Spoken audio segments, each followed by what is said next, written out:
Hello, friend. Don't look behind you while I'm telling you a story. Story 1. I don't know how things are in other suburbs, but around here, every house has a backyard. Kids love playing there. Adults plant flowers and vegetables, or sometimes just sit under the canopy with a beer. Last summer, I moved here with my daughter Ellie. 7 years old, messy brown hair, bites her lip a lot, and struggles to talk to people. My wife died last year. In an accident the police vaguely called a sudden collision with a stationary object. It made no sense. I didn't ask more. Partly because I didn't have the strength. Partly because something already felt off. We rented house number 48 at the end of a quiet street with a white wooden fence. Peeling paint and crow's foot cracks running beneath the surface. It was cheap. The previous owners were an elderly couple who left after the wife passed from cancer. The backyard was spacious, with an old maple tree in the center and a chest-high wire fence at the back, beyond which was a stretch of shrubs and sparse woods. I didn't think much of it. It felt safer than the city dot at first. Ellie barely spoke. But within days, she began spending nearly every afternoon out in the yard, silently scratching in the dirt with a broken branch or flipping over rocks to find ants. I was glad. At least she wasn't glued to the iPad anymore. But then I noticed every time I called her in for dinner, Ellie would come back from the fence at the far end. She never played close to the house, always right up by the wire fence and the overgrown foliage. I once asked what she was doing back there. She just shrugged. One day, I heard her whispering like she was talking to someone when I stepped outside, and asked, she said she was just singing to herself. Her eyes didn't meet mine. They flicked quickly toward the far end of the yard. I thought I was imagining it. Until I saw the gate, a small iron gate, rusted over, hidden in the backyard fence. I hadn't noticed it since we moved in. It was obscured by thick bushes and an old wooden board leaning against the fence. I discovered it while mowing the lawn. I accidentally dropped the toolbox near that area. When I bent to pick it up, I saw the metal handle peeking between the ferns. There was no lock, just a simple latch. I tried pulling it open. Nothing special. Just a narrow, sunken path with no grass, cutting through thin trees, leading deeper into the woods. I shut it immediately and latched it. That night I asked Ellie, "Did you open the gate in the backyard?" She blinked. "What gate?" "The little iron gate behind the fence, where you always play." She shook her head. "I don't know it, but Ellie's friend does." I paused. Who's Ellie's friend? I don't remember their name, but they live in the forest. I go play with them every afternoon. I forced a smile, assuming it was just her imagination. But Ellie didn't smile. Her eyes were empty. I put the wooden board back, fully covering the gate, and the next day I went to Home Depot and bought a chain and lock. I didn't want Ellie slipping out. I told her the woods weren't safe, that there were wild animals. Ellie didn't argue. She just asked one thing: if I don't go, who's going to play with them? Things got stranger when I started seeing the footprints. They weren't Ellie's. Her feet are small, light, her steps uneven. These were deeper, wider, like those of an adult walking barefoot. Every morning, when I went out to water the plants, I saw muddy prints near the gate. Sometimes even on the wooden board, the one I'd leaned upright against the fence, about waist high. No child could jump over that dot. I started losing sleep. I felt like something was watching me from the woods. When I turned off the kitchen lights, at night, the backyard window would reflect only darkness. Once, I thought I saw a figure standing by the fence, completely still. I turned the lights back on, but there was nothing. Maybe I was exhausted, maybe still haunted by my wife's death. But I knew I wasn't imagining the footsteps dot one night. I heard a click, like someone unfastening the gate latch. I ran out with a flashlight. The board was still there. The gate still locked. But the smell of damp soil and something else, like rotting meat or moldy fabric, lingered in the air. I called the police. They came, checked around, found no signs of entry. "Could be a raccoon or some other animal," one officer said, eyeing my sunken, sleepless face. They didn't believe me. I installed a camera above the back porch, aimed straight at the gate. At night, it switched to infrared. I reviewed the footage after a few days. Nothing. Every time I'd heard strange sounds, the videos showed nothing but stillness, just wind and insects. Yet the footprints were always there the next morning. I decided to keep Ellie inside. No more backyard. I installed an interior latch on the back door and only opened it when I was present. Ellie didn't protest. She just grew quieter, drew more. I found a stack of paper under her pillow rough sketches in black pencil. There was a house, a fence, a small child, and a tall figure with long arms brushing the ground, its head misshapen, standing between two tree trunks.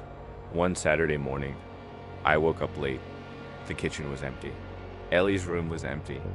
The back door was wide open. I ran outside. The backyard. Gate stood ajar.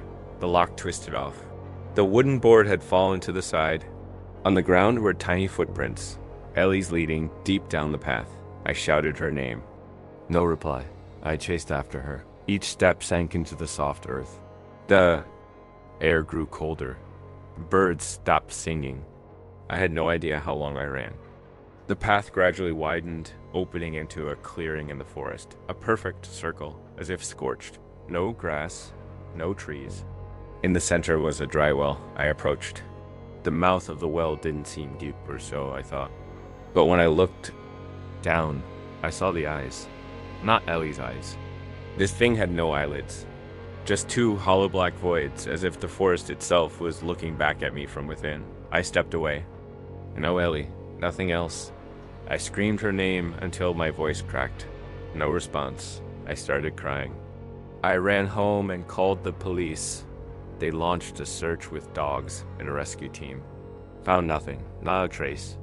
The official report said Ellie wandered off and got lost. But I knew that wasn't true. 3 days later, when I went into the backyard, the gate had been shut again. The lock was still broken. But from the outside, from the forest, someone had tucked a drawing into the fence, an old, crumpled, muddy piece of paper, Ellie's drawing. A house, a fence, and two figures standing at the gate. One small, one very tall. Both looking straight at me. I burned the drawing that same night. But ever since then, I hear footsteps in the yard. Every night. The camera never shows anything. But I know it's there right beyond the fence, waiting for me to fall asleep. Waiting for me to open the door. And last night, I saw the wooden board had been moved aside. The gate tracked open again. No one believes me. No one even remembers Ellie. The school says there's no second grade student by that name this year. The hospital says I never registered at birth. I don't know what I lost. Or what it was I once thought was my daughter. But I know one thing for certain. That gate doesn't lead anywhere because it isn't part of this world's map. Story 2. I worked the night shift as a janitor at Crestwood Manor, a nursing home on the outskirts of the city, near a remote hilly area, far from any medical center. My shift starts at 10 p.m. and ends at 6 in the morning. It's a dull job, but the pay is decent. No one bothers me and there's little foot traffic. For rooms with residents, I clean the hallway outside. For vacant rooms, I clean inside, change the bed sheets, deodorize, scrub the floor. Most nights, I cycle through about 14 to 16 rooms. Then take a short break in the supply room before dawn. Every room has a number on the door, except one. That room is at the end of the west hallway, where the lights always flicker no matter how many times the bulbs are replaced. On the door is a faded silver plate, etched with just one number, 19. When I first started, I didn't pay attention to that room. The door was always closed and no one mentioned it. Until one day, while checking the list of rooms to clean, I noticed room 19 wasn't in the system. The numbers jumped from 18 to 20, as if someone had deliberately skipped it. I asked Nora, one of the senior day shift workers. She frowned and said curtly, "That room doesn't need cleaning." I asked why, and she turned away, muttering, "Because it's empty." But her voice lacked conviction. Like she was reciting a rehearsed line. I started paying more attention every night. As I pushed my cart past room 19, I felt the temperature dip slightly. Not exactly cold, but a dry, dead chill, like the breath of someone who hasn't been alive for a long time. I never dared look directly at the door, but I always sensed someone standing just behind the thick wood, eyes pressed to the crack, staring through the faded paint. One night, I tried turning the handle. It was locked. I knocked softly, no answer. But as I turned to walk away, I heard knocking back. 3 slow knocks. I turned around. No one was there. I didn't tell anyone. I knew they'd think I was imagining things. I began reviewing the security footage in the monitoring room whenever I had the chance. The west hallway had a fixed camera, recording constantly. As I rewound the tapes from previous nights, I noticed something strange. The camera captured everything. I pushed the cart, mopped the floor, took breaks, but whenever I approached room 19, the footage glitched, scrambled, then cut out for a few seconds. Always right when I stood at the door. I saved the clip, planning to send it to the manager. But the next day, when I opened the file again, it was gone. No one admitted to deleting it. I asked the IT guy. He said the file never existed. I started losing sleep. Every time I dozed off, I dreamed of the dark hallway. No lights, no people. Just me and the door to room 19, slowly creaking open. Inside, there was no furniture, no bed. Just a large mirror propped in the center of the room. In the mirror, I didn't see myself, but someone else. Head bowed low, clawing at their own neck until it bled, teeth clenched, blood streaming from the eyes. I'd wake up in the middle of the night, heart pounding like it would burst. One Friday night, there was a power outage. Nearly half the building went dark. I was called to check the hallways. When I reached the west wing, I saw a light shining from underneath the door of room 19. A dull yellow glow, steady, like from an old desk lamp. I stopped. No sounds. I bent down and looked through the gap. Inside was an empty room. Still the same. Mirror larger than I remembered, almost taking up the whole wall. In front of it was a chair. And someone was sitting in it, motionless, head resting on their knees. I couldn't see the face. But I could hear the breathing, not heavy but rapid. Seething, like they were gulping down every bit of cold air. I backed away, walked quickly out of the hallway. Told no one. The next day, when I returned to check, the hallway lights were back on, but room 19 was pitch black. I tried the doorknob again. The door opened. I froze. No one had ever authorized opening that room. I stepped inside. It was pitch dark. But when I turned on my flashlight, I saw the back wall was bare. No mirror, no chair. Just 4 white painted walls peeling and old wooden floorboards reeking of bleach. I backed out, locked the door again. Told no one. The following week, I kept hearing footsteps at night in the west hallway, even though all the residents slept. In the east wing, I heard something heavy being dragged. Someone muttering in a language I didn't recognize. On a Tuesday morning, I found a long scratch on the wall next to room 19. Deep into the plaster, 3 parallel lines, as if someone had clawed from the floor nearly up to the ceiling. No one admitted to seeing it. I was told to not worry about it. I quit 3 days later, but 2 weeks after that, I got a call from an unknown number. It was Nora's voice. She said just one sentence. Someone just moved into room 19. Her voice trembled. Then she hung up. I couldn't sleep all night. The next morning, the news reported that Crestwood Manor had been locked down due to multiple disappearances. 6 staff members and 3 residents were missing. No signs of forced entry. All windows and doors intact. Security cameras lost all footage between 2 o'clock and 3 a.m. I never went back. But a week later, in my mailbox, there was an envelope. No return address, no postmark. Inside was a shard of broken mirror and a crumpled piece of paper. On it, written in shaky handwriting, room 19 is open. Don't look into the mirror if the door doesn't close on its own. Story 3. Bellevue Elementary is where I've taught for the past 9 years.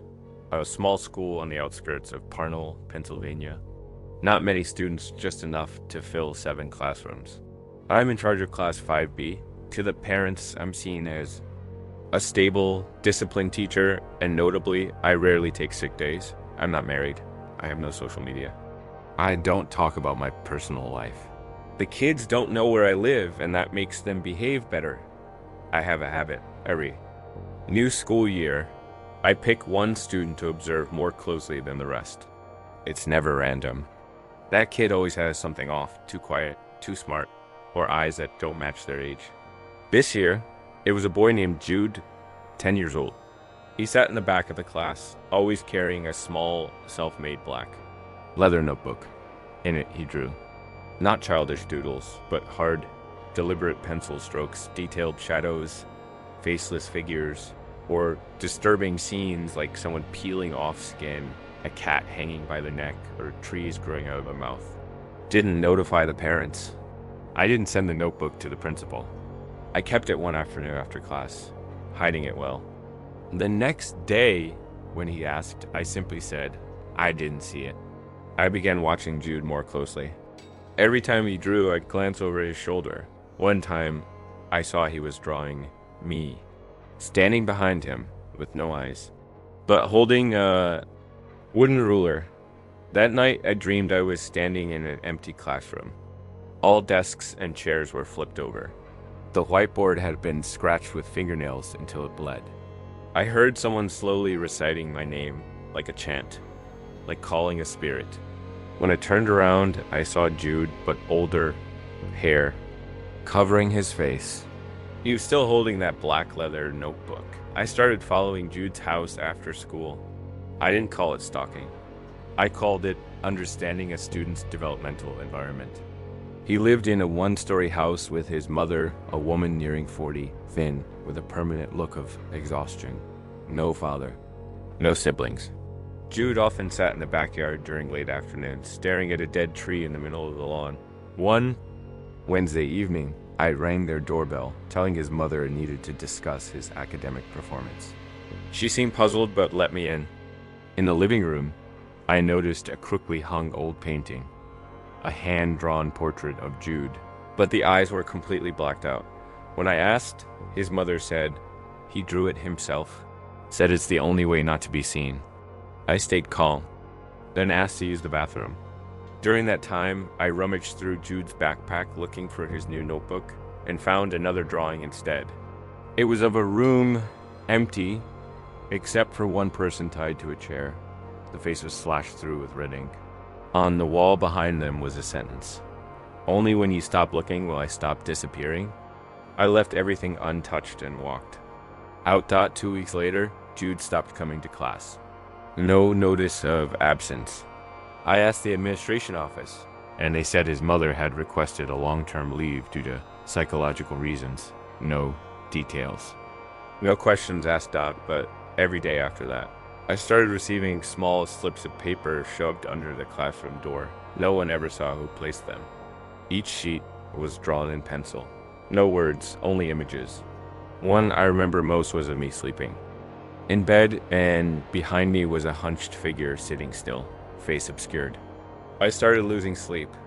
The lights in my house flickered constantly, even after calling an electrician 3 times one evening. After getting home from work, I walked into my living room and found the back window wide open. No signs of forced entry, but on the floor was the old black notebook, the one I had taken earlier that year. It was open to the last page. The drawing was done in ink now, no longer pencil. It was a scene of my classroom, with all the students sitting, motionless, like statues, eyes hollowed. Out, blood pooling on their desks. On the whiteboard, trembling words, I let you teach alone. You never learned how to stay quiet. I called the police. They found no evidence of intrusion. Jude's mother had moved out. Left no forwarding address. No one knows where they are now. But the one thing I didn't tell anyone was this. Ever since that night, every time I look in the mirror, I notice something different about my face. One of my eyes, where the white of the eye should be, now always carries a faint, uneven gray smudge, as if someone had started to draw on my skin and never finished.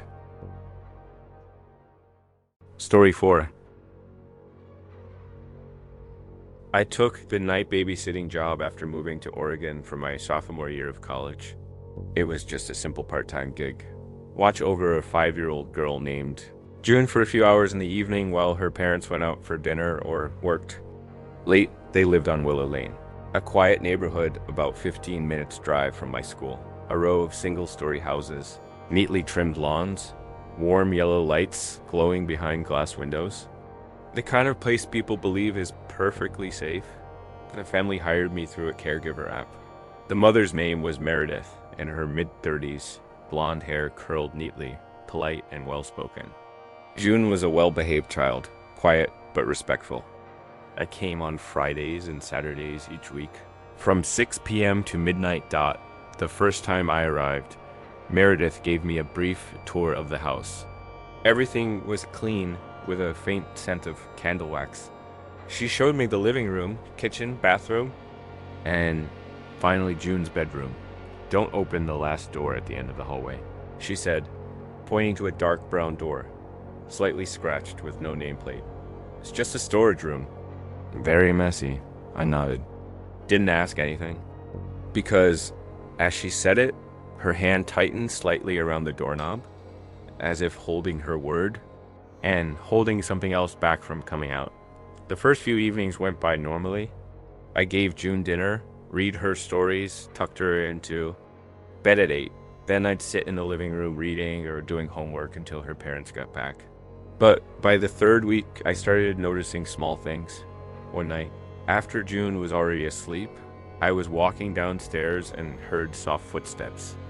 Above, I thought maybe she got up to use the bathroom, so I went back. But her room was dark, the door still closed. I checked inside. She was fast asleep, wrapped up in her blanket as usual. When I turned back to go downstairs, I saw the door at the end of the hall slightly ajar. I knew for certain it had been closed.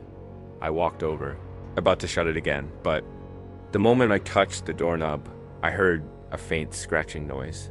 I couldn't tell if it was coming from inside or from some cabinet within the room. I pulled my hand back, walked down the stairs, and forced myself to ignore it. The following week, Meredith texted me before I came. If June says anything strange about the person in the mirror, just reassure her no one's there. Don't tell me about it. Just tell her to sleep early. No emoji. No question mark.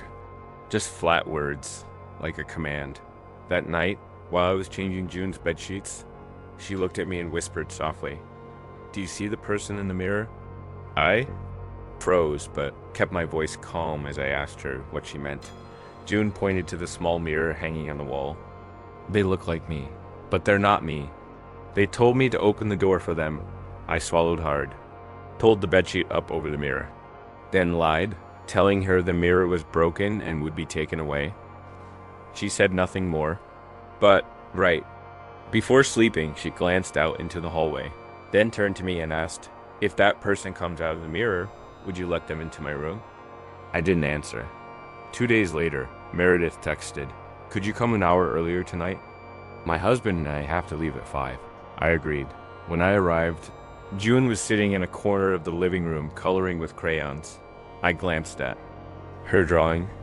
It showed an empty room, a door wide open, and someone crawling out of the floor. No face. Arms too long. Above it, in block letters, was one line: "Do not look in the mirror when alone." I asked her who she was drawing. She said, "This is from when they called me to the storage room." But I didn't go. I stayed calm. But dread clung to me like cold mist. I looked toward the hallway. The door was still shut, but I wasn't sure how long that would last. That night, after June had fallen asleep, I noticed the hallway light flickering. The bulb had been changed just a week before. I stepped onto a chair to fix it when I heard the sound of a door sliding open. I turned. The storage room door was cracked open. I walked up, pressed my ear against it, got in the dark behind the door. I heard steady whispering, not quite human. More like someone trying to imitate speech, mimicking the sounds of language dot, double quotes dot dot dot dot dot, alone dot dot dot. I shut the door, bolted it, backed away to the living room. I never told Meredith. But from that night on, I no longer felt alone in the house. Whether the lights were off or on, whether I was reading or just walking past the kitchen, I always sensed something just beyond my sight. One evening, I went into the downstairs bathroom. The mirror was fogged. As I wiped it clean, for a single moment, I saw behind me a short figure standing still. I spun around. No one was there. But across the mirror's surface, a long scratch had appeared, as if something had clawed from the inside out. The last night I babysat at Willow Lane, I came as usual. But this time only Meredith was home. She didn't say much, only mentioned June was already asleep, and they'd be back later than usual. I went upstairs to check on the girl. Her bedroom door was shut. When I opened it, the bed was empty. I panicked and called her name. No answer. I searched the whole upper floor, ran downstairs. Nothing. The storage room door was wide open. I approached. Inside was a dark room, no light. But I saw a large mirror propped against the wall, covered with a white cloth, dusty and stained. On the floor were tiny muddy footprints, child-sized. I pulled the cloth back. The mirror reflected nothing. Just thick, solid darkness. But I saw a pair of eyes looking back at me from inside my own eyes, but from somewhere else, colder, emptier. Then a voice echoed in my head. "It's time you traded places with me." I don't remember what happened after that, just that when I woke up, I was lying on the living room couch. The storage door was closed. June sat beside me, drawing. When she saw me awake, she only asked, "Do you remember who opened the door?" I didn't answer. I didn't dare. I quit the job the next morning. Deleted the babysitting app. Changed my phone number. Never went back to Willow Lane. But 3 months later, I stumbled on a short news item in a local paper. Family at 42 Willow Lane puts home up for urgent sale. Reason unknown. The mother refuses interviews. The father is missing. No photo. No neighbor quotes. Just one last line. A neighbor reported seeing the girl, June, many nights standing alone in the dark hallway, facing the mirror, whispering something, then giggling, as if answering herself. Story 5. I moved in with Mrs. Inez in March after being evicted from a rented room in Sacramento because I couldn't afford the rent.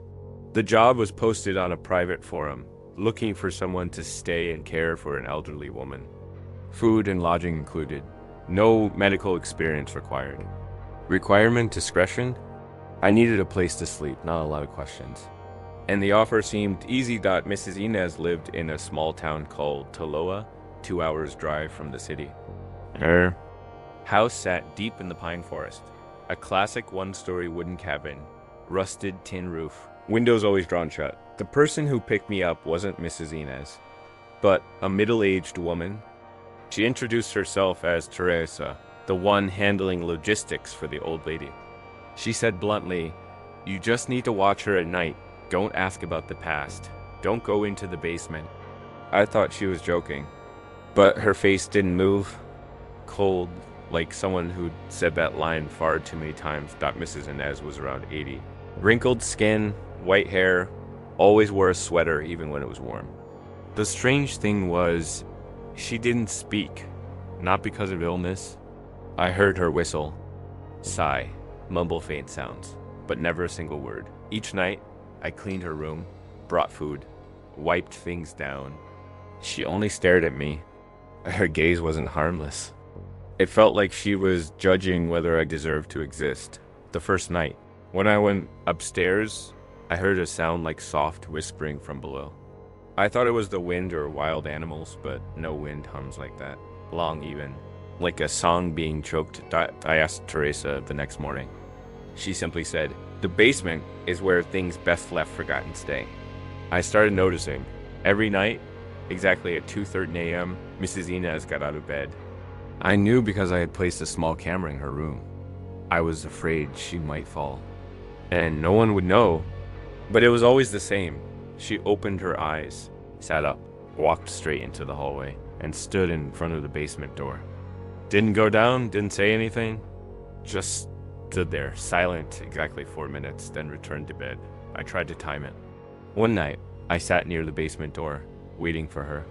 When she appeared, I asked quietly, "Do you want to go down there?" She didn't answer. But in the dim light, I saw her finger touch the door, very slowly, very deliberately. And on her hand, right on the wrinkled back, there was a tiny mark, 3 dots in a straight line, like cigarette burns. The next morning, the mark was gone. One day, Teresa left in a rush, saying she had to take care of something in town for 3 days. I stayed alone with Mrs. Inez. On the second night, while washing dishes, I heard soft knocking beneath the floor. Repeated, rhythmic. I followed the sound downstairs to the basement door. Nothing obvious. But right at the edge of the floor, a piece of paper was sticking out from the door crack. I pulled it out. There was only one line, written in faint pencil. "She is not the last person to live here." I didn't understand. I tried to open the basement door, but it was locked. No padlock outside. No key. I asked Mrs. Inez. She only looked at me, lips pressed tight.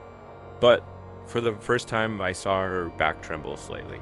Not from cold, but like a triggered reflex. On the third night, 2:13 a.m., she didn't get out of bed. I checked the camera. She only opened her eyes, then stayed still. I thought everything had returned to normal. But when I stepped into the hallway to go to sleep, I saw the basement door was slightly ajar. No wind. No one around, just thick darkness. And a smell like burnt hair rising up. I grabbed a flashlight, pointed it downward. Saw nothing clearly. Just dusty wooden steps, and below. Something seemed to move very softly, like a human back or a pile of something that could breathe. I closed the door, backed away, almost ran back to my room. The next morning, I found Mrs. Inez eating breakfast. On the table was a sheet of paper, my resignation letter, handwritten with the correct date and time, and my signature, but I had never written it. She slid it toward me, then pulled from her pocket a small brass key, placed it on the letter. She didn't say a word, but her eyes almost pleading, as if begging me to do something she no longer dared. On the final night, I decided to go into the basement. I took a flashlight, the key in my pocket, and stood before the old wooden door. My heart beat slow, heavy. I opened it. Below was a cold, narrow space, thick with cobwebs, but not completely empty. There was an old rusty iron bed, a table, and a metal filing cabinet.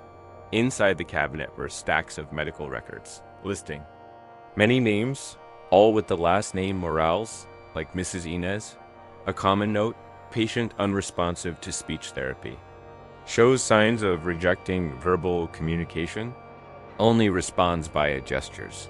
Fails to recall the 1972 incident. I flipped to the last file. Name, Teresa Morales. Note, the only one who can speak, but also the one responsible for making the other patients disappear, one by one. I heard footsteps behind me. Turned, it was Mrs. Inez, but it wasn't her coming down. It was Teresa. Her face no longer blank like before. Just cold eyes, sharp and bright, staring at me like I had broken a rule she tried to keep in place. I don't remember clearly what happened next. Only that when I woke up, I was lying in Mrs. Inez's bed, in her room. She sat on the chair, beside me, dim light overhead. Teresa was gone. I didn't leave right away. I was afraid that if I stepped outside, I'd become the next name in the files, but I knew something had shifted. Because from that day on, Mrs. Inez began to speak again, just a few words at a time, but clear. The first thing she said to me was, "Teresa is not my daughter. She is me when I still used to speak." Story 6. Rochester, New York. An old hospital called Brooklyn, built in the 1950s, once served as a temporary psychiatric rehab facility for war veterans. Later, it was converted into a long-term inpatient center for chronic mental illness. No one wanted to work here for long, And no one chose to be treated here unless there was no other option. I work the night shift. My name is Aaron. I'm not superstitious, and I'm not the type who scares easily in the dark. But after just 3 months working here, I started questioning whether I was still sane. Brook Lane has 4 floors. The first is administration and emergency intake. Floors 2 and 3 hold patient rooms. The 4th floor is locked. Off limits to both staff and patients, except for technicians. That's the official story, but every night, I saw the light in room 305 turn on. The problem is, room 305 is on the 3rd floor. It was sealed shut in 2012 after an incident. I once asked the head doctor about it, and he gave a short reply.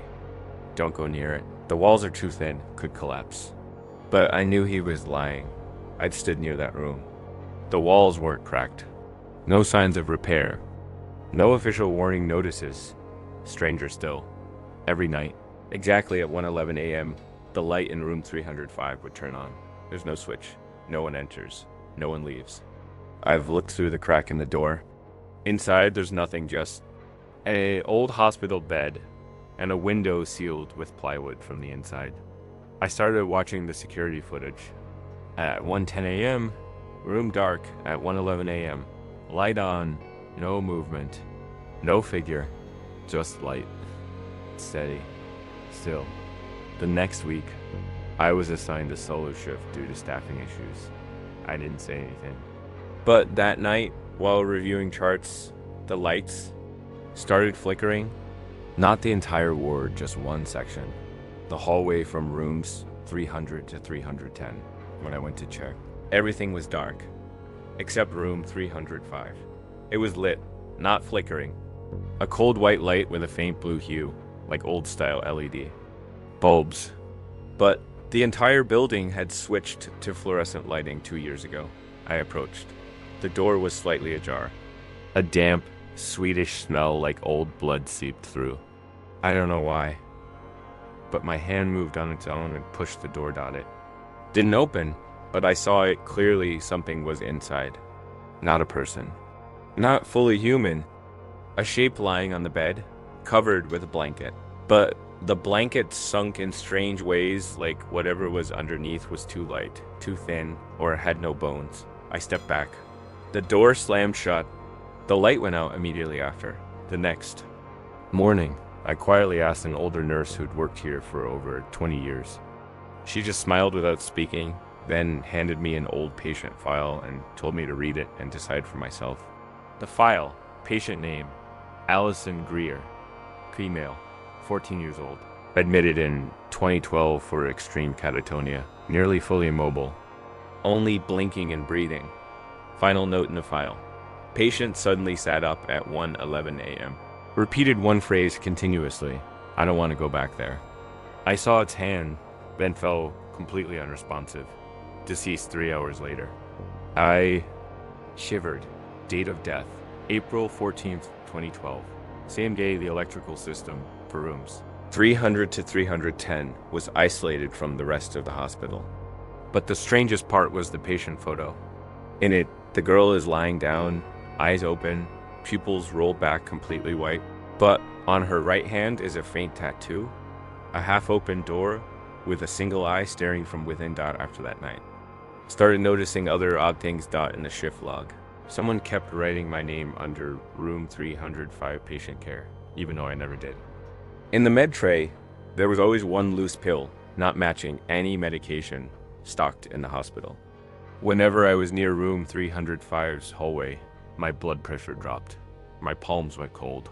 And sometimes I heard a sound coming from the room, a whisper, like a young girl trying to speak through tears, but unable to form the words. I didn't tell anyone, partly because I feared they'd think I belonged in one of the treatment rooms myself. But also deep down, I knew this wasn't hallucination. A week later, during my shift, a female patient escaped her room. She was found standing in front of room 305, gripping the handle with both hands, whispering nonstop, eyes rolled white. She wasn't the first, but it was the first time I witnessed it that close. I pulled her away. Her hands were trembling, teeth chattering, But just before being taken away, she said something I still hear in my head. The door won't stay shut anymore. I couldn't sleep, couldn't eat. Every time I closed my eyes, I saw the green-blue light from the room. I saw that bed. I saw the hand slipping through the crack in the door, small, pale. Like a child's, I dreamed I was being summoned to care for a new patient, and the name on the chart was my own. Room 305. The next morning, I submitted a request for transfer. I signed it, gave it to admin, left the hospital. I thought that was the end of it, but when I got home, there was a yellow envelope on my kitchen counter.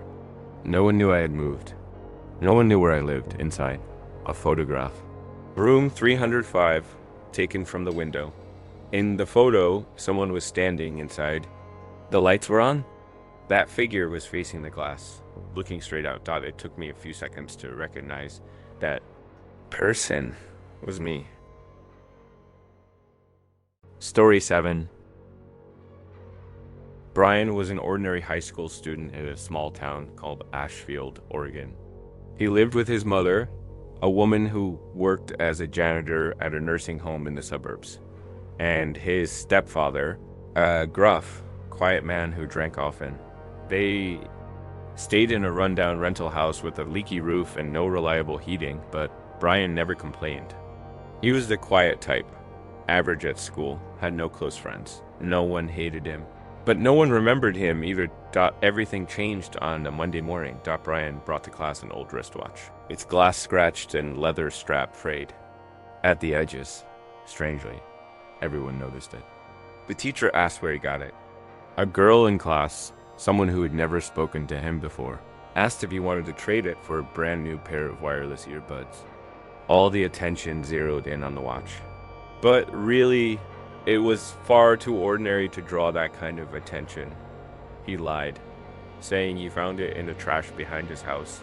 The truth was, he discovered it in his stepfather's drawer, a locked compartment whose hinge he accidentally popped while searching for tools to fix a lamp. Inside was nothing but the watch, wrapped in a piece of black cloth, and a small slip of paper with a handwritten warning. Do not wear after 1:39 a.m. He figured, who wears a watch in the middle of the night? So he didn't give it much thought.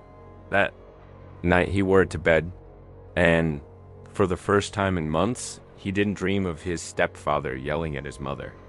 Didn't dream of crouching on the stairs, listening to things breaking. Instead, he had a strange dream. He stood in the middle of a pitch-black field. In the distance, shadowy figures stood still, faces obscured, all wearing watches just like his. He wasn't scared, just cold, deep, bone-aching cold. And in front of him floated a massive clock in midair. The second hand didn't move, but the ticking echoed, steady and sharp. The next morning, Brian woke up feeling ... His mother smiled for the first time in months. His stepfather wasn't home. No one knew where he went. Brian went to school in an unfamiliar state of mind, alert, quick-witted, able to answer the teacher's hardest question, and able to remember every detail from the textbook he only skimmed once. In the days that followed, things kept improving. His vision sharpened. He began to hear tiny sounds, the heartbeat of the person next to him, the slow whir of the ceiling fan, and more importantly, he seemed to predict what people were going to say a few seconds before they spoke. He thought he was lucky. Or maybe the watch was something ... special ... until the seventh night. He stayed up late working on an essay. The watch was on his left wrist.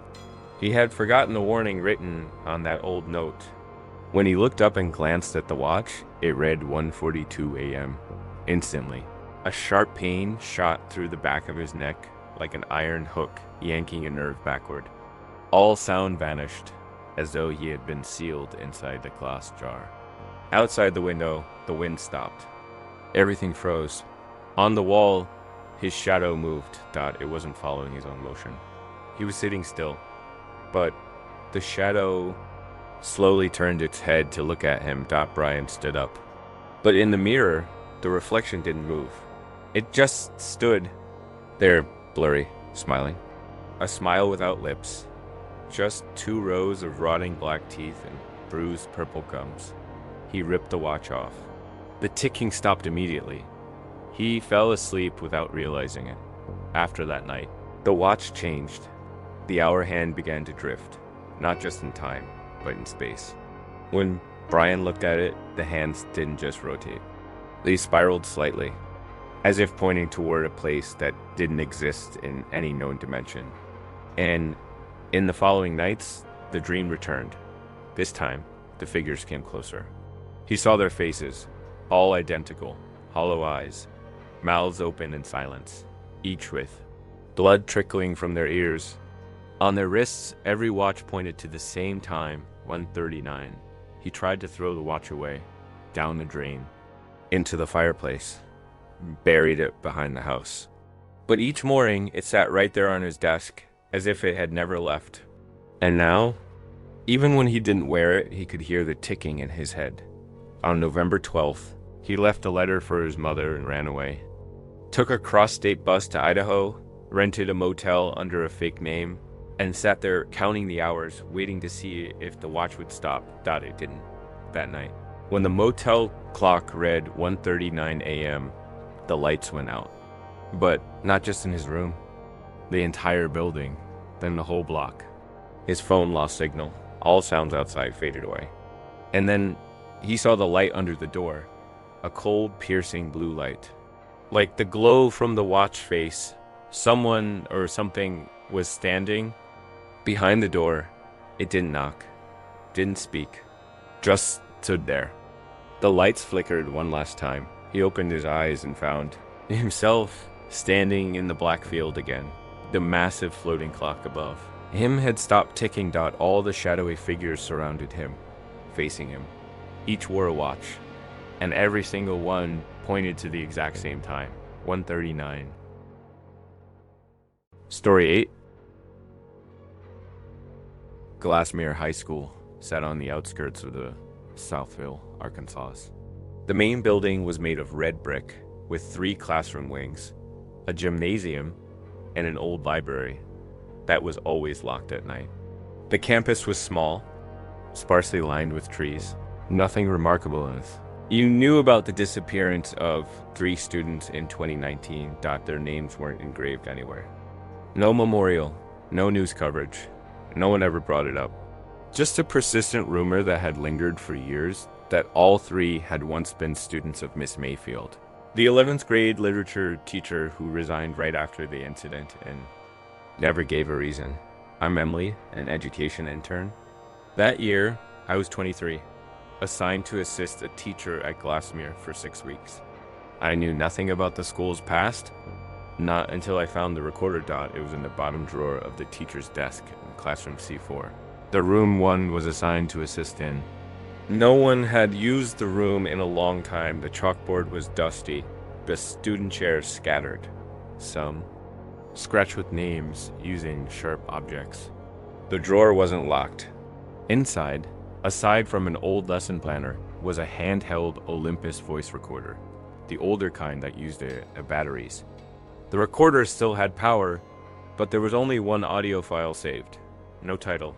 Just a TIM East TAMP 2019-10-10-16 underscore 0139, and I didn't understand why a teacher would be recording at nearly 2 a.m., but when I hit play, the room felt slightly colder. The file had no introduction. Just heavy breathing, a bit panicked, and a woman's voice whispering, "I don't know what they want." I locked the door. I think they're still in the mirror. I paused it, played it again. At first I thought she was talking about students, but gradually the recording began to distort. Not static, but as if someone else was whispering over her, layered at the same time. Indecipherable words, but one phrase repeated over and over. "Open it, open it, open it." I saved the file to my phone. I intended to send it to the school administrator, but I got curious. I asked the school accountant in the office about the teacher who used to work in C-4. She looked at me for a long time before saying, "Ms. Mayfield, depressed, twit. You shouldn't bring that up. It's not good." The answer unsettled me, because the voice in the recording didn't sound like depression. It was pure panic that I began staying late after classes. When dusk settled in, to investigate room C4, the room was different from others. The only one with a window fitted with a one-way mirror reflective from the inside, but opaque from outside. The teacher's desk had a black scorch mark, a sign something had once burned, though the surface had been lazily repainted. The classroom door was locked. From the outside, I asked the old security guard about it.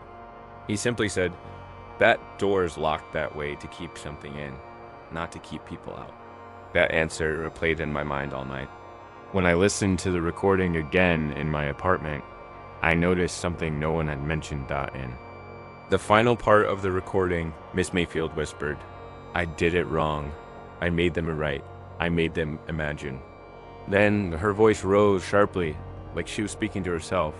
They weren't learning. They were opening. I don't know what. They were opening. Then a loud bang, and the recording cut off. I couldn't sleep. I remembered that in an old lesson planner, there had been a red-marked assignment. Imagine a door that only you can see in the mirror.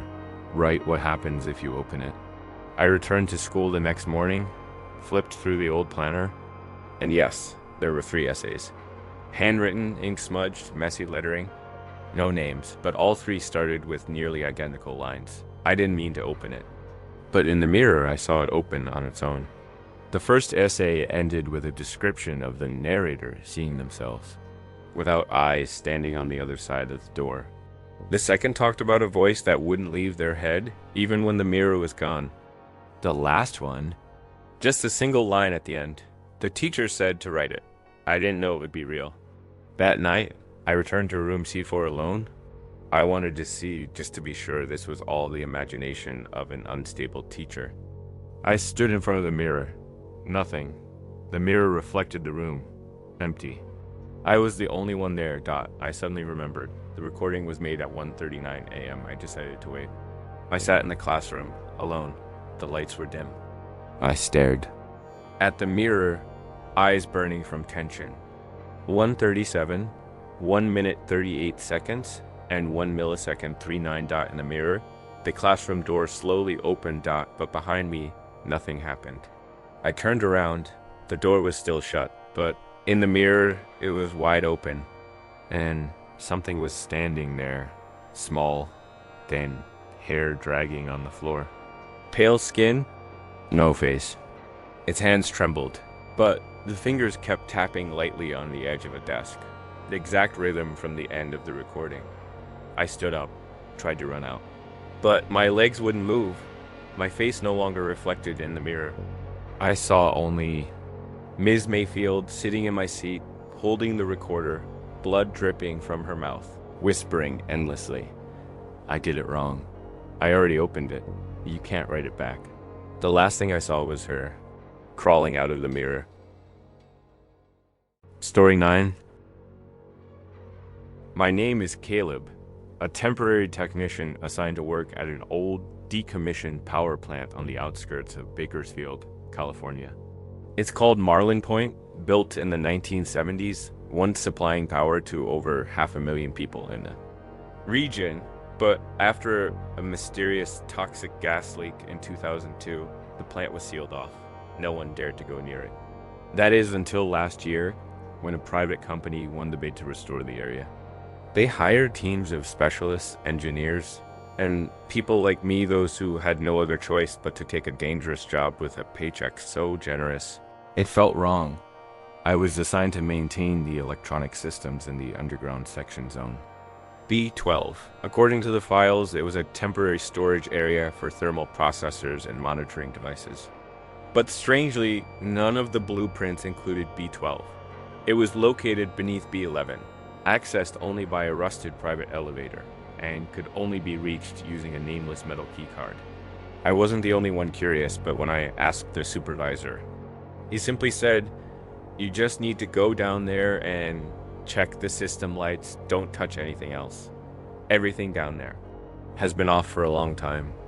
I should have walked away then. But a week's pay was enough to wipe out my credit card debt. And when I first stepped into B12, I understood why no one ever talked about it. The air in B12 didn't move. No mold, no chemical scent, no odor at all. A kind of absolute stillness. Not the kind found in abandoned places, but the kind that comes from something sealed, locked, ... From the inside, the room was long and narrow, with a low ceiling. Thick steel coated the walls, threaded with pipes that curled like veins. No machinery, as I expected. Just 7 small rooms lining the corridor. Each one resembled a hospital. Isolation chamber with frosted glass doors labeled B1201 to B1207. All 7 doors were locked. But the third room had a handprint smeared in dried blood right across the glass. I shouldn't have gone closer, but I did. Through the flashlight's beam, I saw a metal chair with restraints. The floor around it scraped up as if someone had tried to claw their way out with their fingernails. On the wall, written in something dark, someone had scrawled a sentence. It's not inside. The room is... I thought I misread it. But as I backed away, I heard a faint hissing sound coming from the metal pipes overhead, as if the place had never actually been off. I turned back, planning to report it, but the elevator didn't work. It wasn't a power outage, the control panel still lit up. It just refused to move. The doors wouldn't open. I tried the radio, no signal. Not even a single bar, though I was only 1 floor below the central station, with no other choice. I returned to the isolation corridor. The lights flickered. And every time they flashed, the door to B1203 cracked open just a little more. I never touched it. But when the lights stopped flickering, the door was wide open. The room was empty, got no body. No tools, nothing, only bloody footprints, bare and smeared. Trailing out of the room straight to the last one, B1207. I approached, trembling, looked through the glass. Inside, there was nothing but a chair and a mirror placed directly across. From it, I saw myself reflected in the mirror. But something was wrong. My reflection wasn't wearing the protective gear I had on. I was in a patient gown, wrist restraints hanging loose. And the reflection was smiling. I turned to run, but the hallway had changed. There was no exit, no elevator. Only the corridor, repeating itself. 7 rooms, again and again, endlessly. Time I turned around, I saw myself inside the next room, watching me through the mirror, but each version of me looked more and more distorted. Eyes opened wider, smile stretched further, head tilted like a broken bone. I pounded the walls, screamed, but no sound came out. I couldn't even hear my own voice. Then, in one of the rooms, I saw someone else. Not me, a middle-aged man, hair gray, wearing the plant's uniform. He was looking at me through the mirror just as terrified. That's when I understood. He was seeing me through his side of the glass. He wasn't here. He was somewhere else in another version of B12. And I was his reflection. I wasn't in the hallway anymore. I was inside the mirror. I was the reflection. I was the thing the isolation room kept. A month later, a new technician team was sent to replace me after several days of no contact. The internal report stated I had quit without notice. But here's the strange part. The B12 elevator wouldn't open. Someone had reprogrammed the control panel, and there were no records of me ever entering that level dot in the surveillance control room. The hallway camera for B12 contained only one usable clip. I was standing in front of the mirror in room B1207. Light flashed once dot. After that, the mirror showed nothing. But outside it, I was still there, standing still, staring into the glass, unmoving, for 7 straight hours. Story 10. North Finch High School is tucked in the middle of a quiet residential neighborhood. It has 3 floors. The first floor is for underclassmen. The second floor holds the teacher's lounge, science labs, and the library. And the third floor, it's locked. No students go up there. No teachers hold class up there. At first, I assumed it was under renovation. But the strange thing is, no one can clearly explain why the third floor is abandoned. My name is Kira, a new literature teacher who started 3 months ago. No one mentioned the third floor during orientation. I only found out about it when a student, Leah, a quiet girl who always sat at the back, approached me after class and asked, "Have you ever seen the woman in the white dress walking around the third floor?" I laughed, assuming it was a joke, but Leah didn't smile. She stared at me and said slowly, "If you ever hear a chair dragging above you, don't look up. We tried it once. It knows." After that day, I started paying closer attention. My classroom is on the second floor, right beneath the stairwell leading to the third. And just like Leah said, around 4 p.m. every day. When all the students had gone home and the halls were completely still, I'd hear the sound of furniture being dragged, footsteps, and a faint, almost playful laughter echoing from above. I asked an older colleague about it. He just said curtly, "We were told not to go out. Once your shift's over, leave. You should do the same." It felt like something was being kept from me. A week later, while supervising a group of students after hours, Leah stayed behind and slipped a small notebook into my hand. The cover was torn, the corners water-stained and yellowed. I opened it that night at home. It was a journal. The first page read, "My name is Sandra. Class 1-2C. If you find this journal, please don't go to the third floor." The entries that followed were short descriptions of things she heard: daily tables scraping at 4:12, the shuffle of slippers, someone whispering names. On October 21st, her final entry was, "I saw her today. Eyes black and hollow. Blood on her. Dress. No reflection in the mirror. She's not on the third floor." She is the third floor. I considered dismissing it, but part of me couldn't stand being told not to do something. I started staying late after class, lingering on the second floor, pretending to work as I waited for 4:12. The first day, I heard the furniture moving. The second, someone crying. The third, I saw a shadow slip past the crack beneath the stairwell door leading up.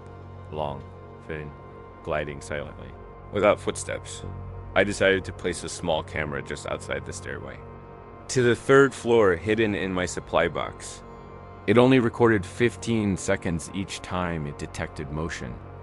That night, I reviewed the footage. The first clip showed an empty hallway.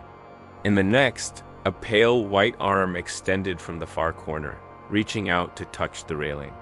No body, just the arm, thin, with long nails, moving like it was luring someone.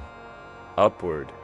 The final clip recorded nothing, just total blackness. The next morning, I arrived at school intending to report it.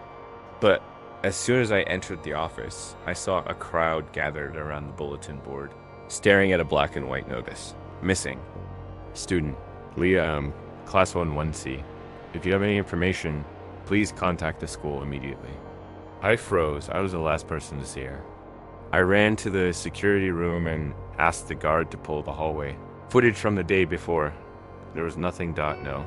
Footage of Leah leaving the classroom. No footage of her walking out of school. No footage of her anywhere. As if she'd never existed. I refused to let it go. I decided to go up to the third floor myself. The key to the stairwell was in the storage locker I had borrowed from a janitor. I chose Sunday when the building would be empty. At exactly 4 o'clock, I went up the steel. Door to the third floor was old, rusted, but still opened with effort. I took a deep breath and pushed it open. It wasn't as dark as I expected. The lights still worked. A thick layer of dust covered the hallway, desks scattered in disarray, some knocked over like they'd been shoved. But what made me stop in my tracks were the whiteboards in every classroom. On each, a different student's name was written, and next to every name, a red X. I saw Leah's name on one of them, beneath it, in shaky handwriting. Looked up. I heard a giggle behind me. I turned, no one there, but the shadow under my feet had a second outline. Another shape. Someone standing directly behind my shoulder. I turned around, nothing, but in the glass window of the classroom beside me. I saw her, a girl in a white dress, hair hanging low over her face, staring straight at me through the glass. No reflection. Of light. No feet on the ground. I ran. The stairwell stretched on forever, each step heavier than the last. As I reached the second floor, I heard something heavy crash above me. Then a scream, then Leah's voice. "Miss, don't leave me here." Alone? I submitted my resignation the next day. No one believed me. The security footage showed no record of me going up. No one remembered which class Leah was in. The principal told me I needed rest. I left the school, but every night, I dream of Leah standing outside my house, in her torn uniform, holding a scribbled sign, "Don't look up." You already did.